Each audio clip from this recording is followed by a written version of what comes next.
There are no words to explain what happens when a grown man bursts into tears. Usually, they shed a tear when no one's watching or kick something to toughen up, but they never cry. Or is this something we teach ourselves to seem stronger than we really are? Humans are fragile. It may not seem like it, but we often forget this fact.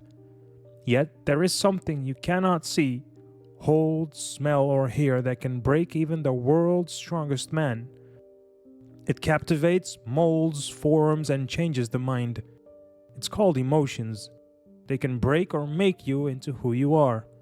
The fact is that the moment a grown man controls his emotions, he lifts the weight of a middleweight polar bear, placing himself in an emotional state where he imagines lifting a car off his children. But the moment that same man can't control his emotions, he bursts into tears. We must remember that we are human and crying is something we do. Today I saw a man who stood strong on his own feet, unwilling to give up or give in. He drew energy and the will to keep fighting for his family, friends, and himself. Albert is a good son to his father, a wonderful dad to his well-mannered two sons, a loving husband to his wife, and from what I've seen in the last couple of days, an honest friend. On the other hand, he is fighting against a tumor. It's located in his brain. The doctor gave him 18 months. I know Albert as a man who loves motorcycles, and the stories I've heard from his father tell no different. He's taken rides with his dad all over the country and even abroad. Whenever I talk with Albert, even before knowing about his illness, we talked about bikes.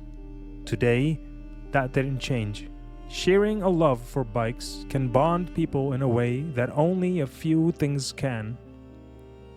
It is Sunday, the 4th of August, 2024, a good day in the making.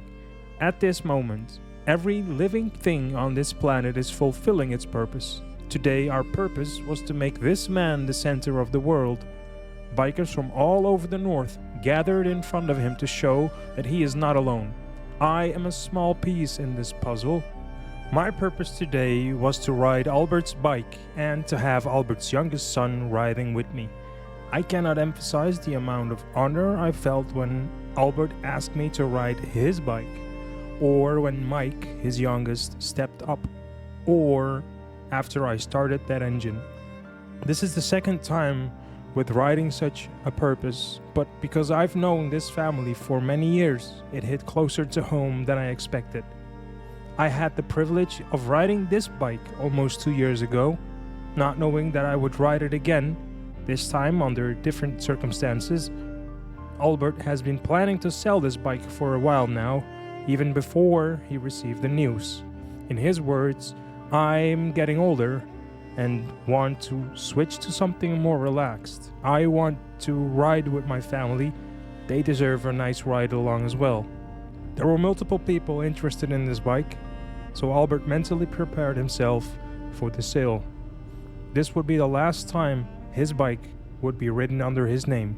For now, I leave you with the ride and hope to see you at the end, because it's time to make some memories. I kept our photos, I just hid them away. So when I'm over you, I'll look and say, don't be sad that it's over, just be happy that you got to hold somebody's heart, even if it wasn't for very long.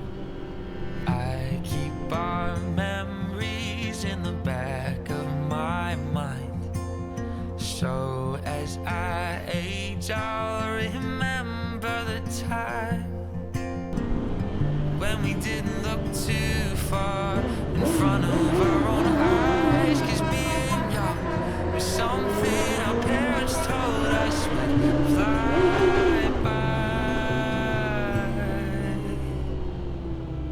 Well, we're not young forever, but when we were together, time slowed down. And we didn't have forever,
that it's over. I just never thought we'd end up like this, like this. Oh, I know that it's over, 'cause I'm different and you're colder. Well, we're not young forever, but when we were together, time slowed down. We didn't have forever, but I didn't mind whenever you were around. I guess I didn't know it, I had found. Then I let our love run out.